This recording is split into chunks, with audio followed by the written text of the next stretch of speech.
ভাই, কখনো কারো প্রশংসায় আত্মবোলা হবেন না। কেউ যখন কারো প্রশংসায় আত্মবোলা হয়ে যায় এবং নিজেকে দাবি মনে করে বসে, তাহলে সে প্রকৃতই সে বোকা। বুঝেন নাই? চলেন একটি গল্পের মাধ্যমে আপনাকে বুঝায় দেয়। এক মেয়ে লোক তার নাকের নথ খুলে মুখ ধুইতেছিল।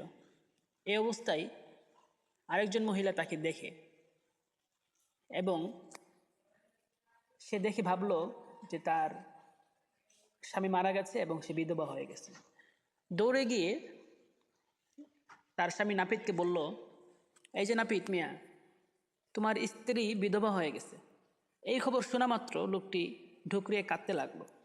হায় রে হায়, আমার স্ত্রী বিধবা হয়ে গেছে, হায় রে হায়, আমার স্ত্রী বিধবা হয়ে গেছে। মানুষ সব ছুটে এসে জিজ্ঞেস করলো কি হয়েছে।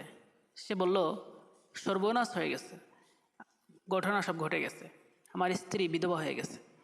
লোকেরা বলল, কিরে বলদ, জ্ঞান গরিমের সব গেল নাকি? তুমি এখানে জীবিত বসে আছো আর তোমার স্ত্রী বিধবা হয়ে গেছে? এটা কি করো, এটা কি বলছো তুমি? সে কান্না থামিয়ে এসে বলল, হ্যাঁ ঠিকই তো, আমি তো জীবিত, আমার স্ত্রী বিধবা হবে কি করে? কিন্তু খবর যে নির্ভরযোগ্য লোক দিয়েছে, বিশ্বাস না করে পারি না।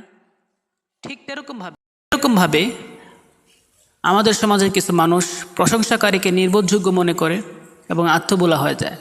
আসলেই সে ভালো কিনা সেটা সে চিন্তা করে না। ভিডিওটি ভালো লাগলে শেয়ার করুন, নিজের টাইমলাইনে রেখে দিন।